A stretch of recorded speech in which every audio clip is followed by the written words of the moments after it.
Want to speak real English from your first lesson? Sign up for your free lifetime account at EnglishClass101.com.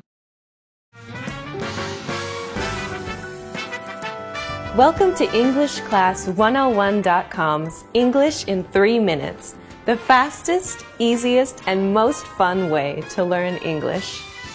Hi, how's it going? I'm Alicia. Nice to meet you. In this series, we're going to learn some easy ways to ask and answer common questions in English. It's really useful, and it only takes 3 minutes. In this lesson, you're going to learn new, more common ways to ask and answer the question, "How are you?" in English. You've probably learned, "How are you?" and "I'm fine" in textbooks before, but in the United States, people will usually ask this question and answer it in a different way. First, let's review. If someone says, "How are you?" you can say, "I'm fine." I'm fine. Here are some other ways to answer. Pretty good. This means about the same thing as "I'm fine." Pretty good. We also have not bad. You can use this if you are feeling just okay or so-so. Not bad. Let's look at our question again. How are you? This is the most well-known way of asking how someone is. You could use it when you want to be polite. But now, let's look at some different ways to ask how someone is. These ways are more casual and much more common. First, hey, how's it going? Hey, how's it going? You can answer this in many ways. If you're feeling good, you can say, good. Good. Pretty good. Pretty good.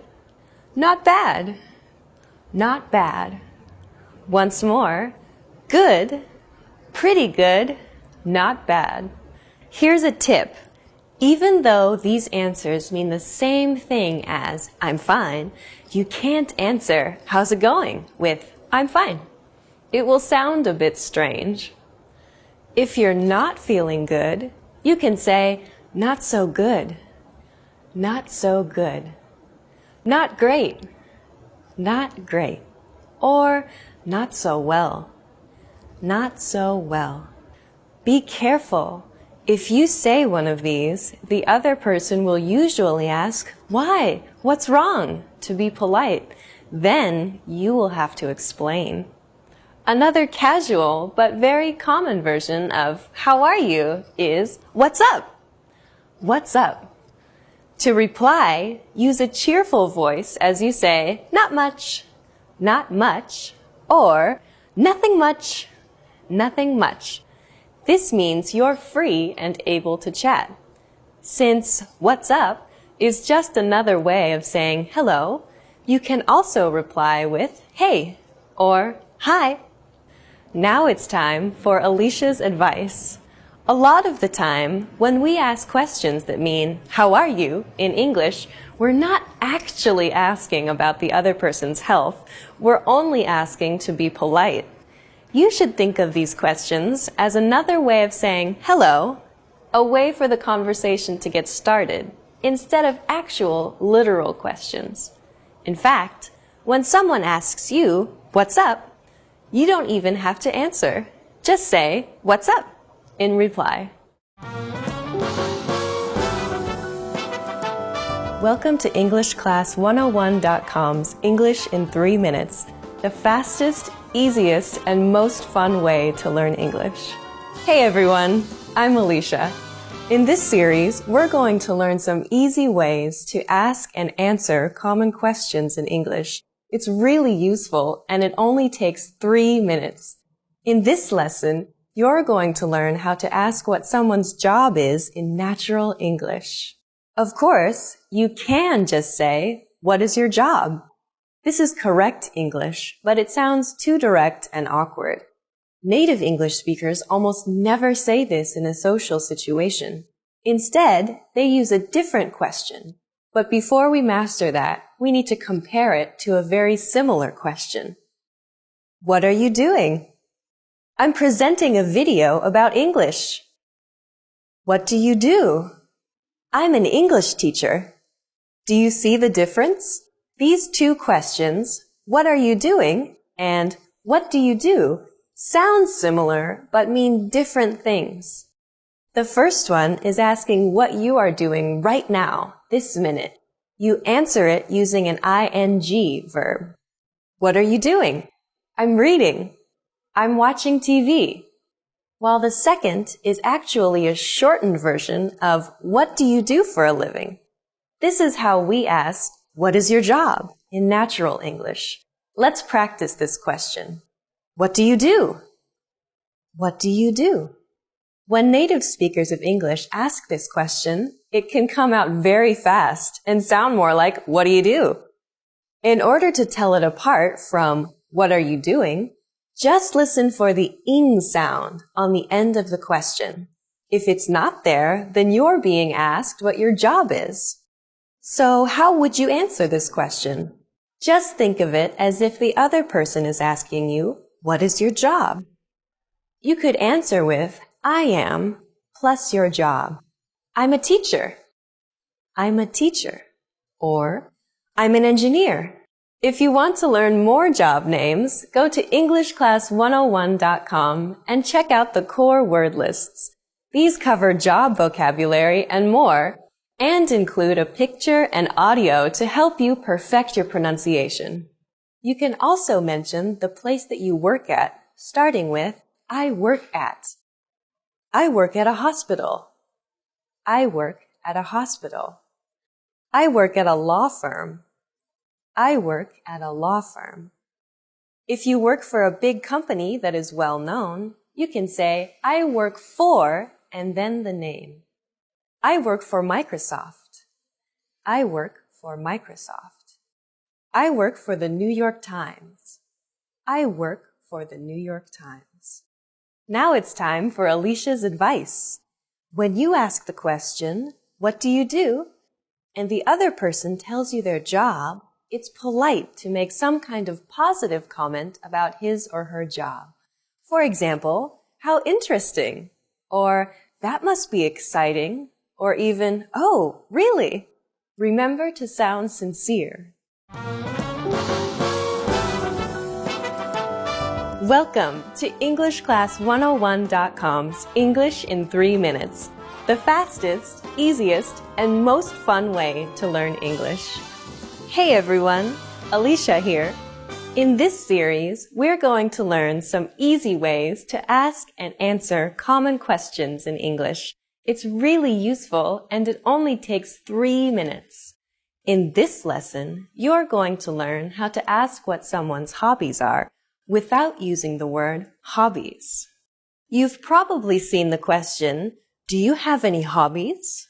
Or, what are your hobbies? In an English textbook before. However, native English speakers almost never use the word hobbies when asking about them. A much more natural way to ask the same question is, what do you do for fun? Let's practice this question. What do you do for fun? What do you do for fun? You can also ask, what do you do in your free time? What do you do in your free time? So how would you answer this question? Let's look at how native speakers would do it. The easiest way is to say, I like to, or just, I like, followed by what you like to do. For example, if you like watching movies, you could say, I like to watch movies, or I like watching movies. I like to watch movies, or I like watching movies. And if you like golf, you could say, I like to play golf, or I like playing golf. I like to play golf, or I like playing golf. You can emphasize how much you like your hobby by adding a word like really in front of like. For example, I really like watching movies. On the other hand, if you want to play down how much you like something, you can say kind of. For example, I kind of like playing tennis. Now it's time for Alicia's advice. If you don't have any special hobbies or don't want to be specific, a good way to reply is, I like hanging out with my friends and stuff like that. I like hanging out with my friends and stuff like that. Just use I like and add hanging out with my friends and then add and stuff like that. Welcome to EnglishClass101.com's English in 3 minutes, the fastest, easiest, and most fun way to learn English. Hey everyone, I'm Alicia. This series explains some easy ways to ask and answer common questions in English. It's really useful and it only takes 3 minutes. In this lesson, you're going to learn some different ways people will ask you, where are you from? First, though, where are you from? Can mean many things.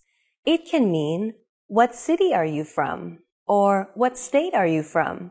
In fact, Americans ask this question to each other all the time to learn what part of America the other person comes from. Of course, though, it can also mean, what country are you from? If you want to answer this question, there are 2 ways to do it. You can say, I'm plus your nationality, as in, I'm Japanese, or I'm Brazilian. Or you can say, I'm from plus the country you are from, as in, I'm from Italy, or I'm from Thailand. If you're from a really famous city or place, you can say that too. For example, I'm from Beijing, or I'm from New Delhi. Many times, though, Americans won't ask, what country are you from? Or even, where are you from? In many casual situations, they will say it in a simpler way. Where are you from? This is just like, where are you from? But they take out the are. Where are you from? You can use this too in casual situations. Of course, in the United States, as in other parts of the world, people may be a little more indirect because they want to be polite. To do this, they might ask you if you are from the place where they meet you. For example, if you meet someone in New York, they might ask, are you from New York? Or if you are in San Diego, they might ask, are you from San Diego? Many parts of the United States are very multicultural, so asking the question this way avoids what could be an embarrassing mistake. You can answer this the same way you answer, where are you from? Just add a simple no in front. For example, you can say no plus I'm plus nationality. No, I'm French.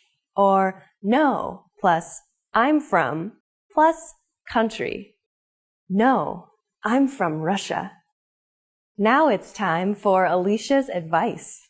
Since the United States is very large, people you meet may take great pride in the place or region they come from. If you ask someone about where they're from, they may respond by saying something like West Coast, or the East Coast, or California, or the South, or the Midwest. If they answer in this way, it usually means they are interested in talking more about their region and how it differs from others.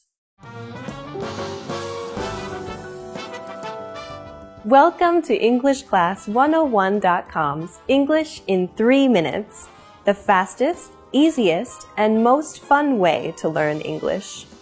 Hey everyone, I'm Alicia.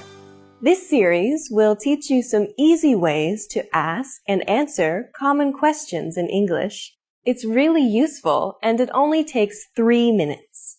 In this lesson, you're going to learn some new ways to ask someone, what's your name? Including one that you can use when you have forgotten someone's name. Now, what is your name? was probably one of the first questions you learned when you started studying English. I have to tell you, though, that most native speakers of English would never say this. In English, just like in other languages, it is often more polite to be a little indirect. Of course, the easiest way to avoid asking the question directly is to not ask at all. Just introduce yourself, and most people will respond by doing the same. When introducing yourself, simple is nearly always best. Just say, "Hi, I'm Alicia." To show that you want to know the other person's name, just add "and you" at the end. "Hi, I'm Alicia. And you?" "Hi, I'm Alicia. And you?" Just like before, take out my name, Alicia, and put your name in its place. After you say this, the other person will tell you his or her name. Okay, now let's talk about an embarrassing situation that happens to everybody. You have already met this person once before, but you have forgotten their name. The most polite thing to do in this situation is to apologize and ask again. There's a simple way to do this that's also polite. "I'm sorry, what was your name again?" "I'm sorry, what was your name again?" This sentence is very similar to "What's your name?" but it has 3 important differences. First, we say, "I'm sorry." A small apology can go a long way. After that, we say, "What was your name?" This is just like, "What is your name?" But instead of is, we use the past tense was. This is really important as it tells the other person that you remember meeting them. You haven't forgotten him or her. You have just forgotten the name. This little word makes all the difference. "I'm sorry, what was your name?" Finally, we add again to the end. This is another hint that tells the other person that you remember learning his or her name before, but you just can't recall it right now. "I'm sorry, what was your name again?" This phrase is appropriate for both formal and informal situations. Now it's time for Alicia's advice. In the United States, it's normal to address people by name in conversation more than once. In both formal and informal situations, it's a way to show respect or interest in the other person and can help you make friends. It is also a great way to practice someone's name so you don't forget it. If you are talking to someone named Anne, for example, instead of just, "What do you do for fun?" you could say, "Anne, what do you do for fun?" You can also put the name at the end of the sentence. "What do you do for fun, Anne?" You don't want to say the person's name too often or it will sound a little strange. But if you practice someone's name like this, you won't forget it. And people love to hear their own name. Welcome to EnglishClass101.com's English in 3 minutes, the fastest, easiest, and most fun way to learn English. Hey everyone, I'm Alicia. In this series, we're going to learn some easy ways to ask and answer common questions in English. It's really useful and it only takes 3 minutes. In this lesson, you're going to learn some ways to get in touch with someone after you have met them once already. In a lot of textbooks, you've probably seen the question, "What's your phone number?" What's your phone number? It's a very useful question, but there are 2 problems with it.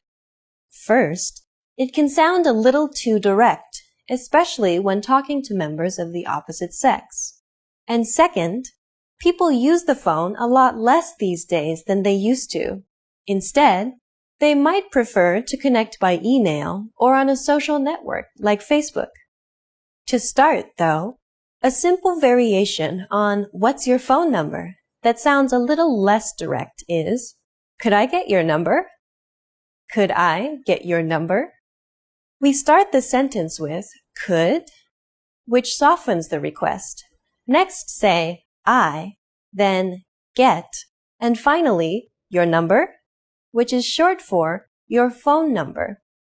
This question is slightly casual, but it can be used in almost any situation.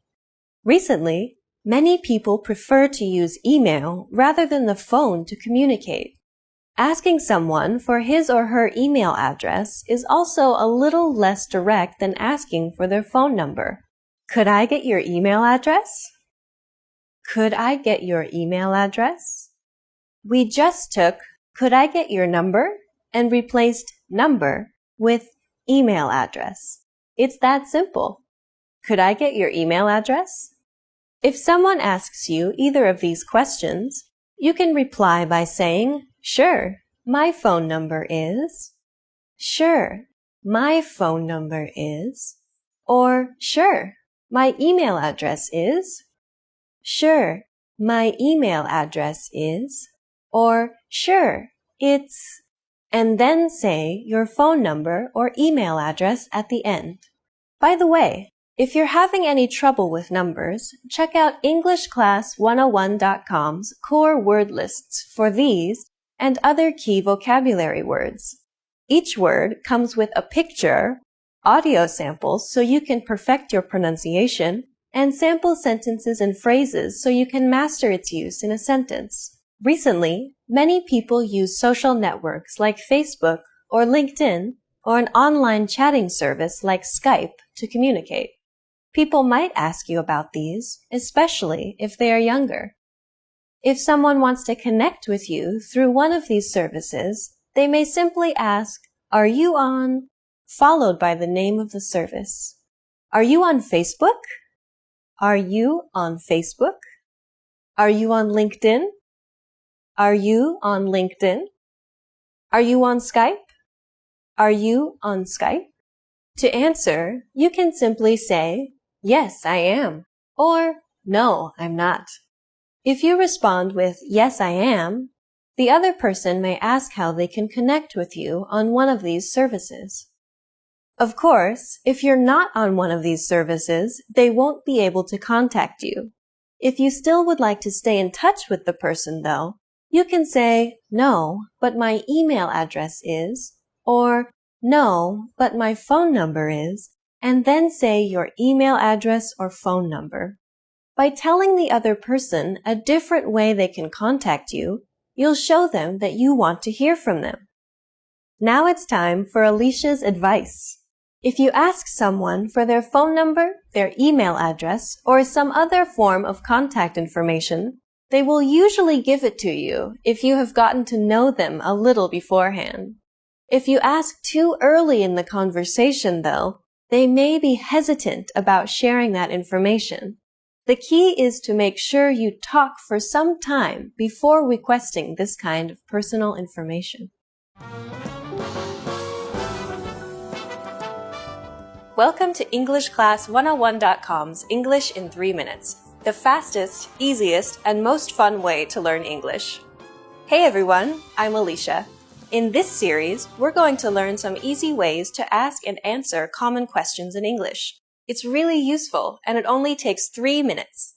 In this lesson, you're going to learn how to ask and say where you live. Usually, someone will ask you where you live as a polite question after they've asked you your name, where you're from, and what you do for a living. They'll say, "So, where do you live?" This is inviting you to keep making conversation. There are lots of ways you could answer this question, but here are some of the most common. You could say, "Do you know?" and then the name of the area you live in. Do you know Twin Pines? Or you could mention a local landmark, like near the library, near the movie theater. You could also answer by telling the person what train line you live on if your city has a train network, or what station is the nearest to your house. On the Green Line, near Central Station. So as you can see, there are lots of possible ways to answer the question, "Where do you live?" Once you've told them, the other person might respond in one of the following ways. "Oh yeah, I know it. I live near there." Or maybe, "I'm afraid I don't know it." The other person is just being polite by showing interest, so you can reply by saying something like, "Oh, really?" Since the other person is asking you this question to be polite, a good way to continue the conversation is to ask them the same question in return. You can just say, "How about you?" Or, "Where do you live?" Put some stress on the you. Where do you live? Now it's time for Alicia's advice. Asking where someone lives is a way to try to find something you have in common with the person you're talking to. So if you're familiar with the area the other person lives in, make some comments about it. "That's a really nice area." Or, "The park there is really pretty." Anything is fine, as long as you don't say anything negative that could be taken as offensive, like, "That area has a high crime rate." Or, "I hear that area is really dangerous." Welcome to EnglishClass101.com's English in 3 minutes, the fastest, easiest, and most fun way to learn English. Hey everyone, I'm Alicia. In this series, we're going to learn some easy ways to ask and answer common questions in English. It's really useful and it only takes 3 minutes. In this lesson, you're going to learn how to ask someone where they went to school or college. Asking someone where they went to college is a good small talk question and conversation starter. However, you have to be careful not to offend people if they didn't go to college. We'll tell you how to do this. The question is simple. If the other person is over 22, it's likely they will have left college already, so you ask using the past tense. Where did you go to college? You could also say, where did you go to school? In American English, depending on context, school often means the same as college. If the other person is British or European, however, they're more likely to say, where did you go to university? The answer to this question is really easy. All you say is, I went to university in city. I went to Southern Oregon University in Ashland. If the name of the city or town is part of the university's name, like Tokyo University or Oxford University, you can add the name of the country instead. I went to Tokyo University in Japan. Once you've heard the other person's answer, it's polite to make some kind of comment. For example, wow, that's a really famous university. Or just, oh, really? Sometimes, when you ask, where did you go to college? The other person might reply, I didn't go to college. In this situation, you should be careful how you reply so as not to appear rude. It's polite to not act surprised, but instead make a positive comment like, oh, really? Or ask a question like, did you go straight into a job? Now it's time for Alicia's advice. A good follow-up question to keep the conversation going is to ask the other person, what did you study? Or what was your major? This gives them an opportunity to talk about something they're interested in. In the next lesson, you'll learn how to ask another basic question about the other person, which often features in first-time conversations between native speakers. That's, do you have any brothers or sisters? See you next time!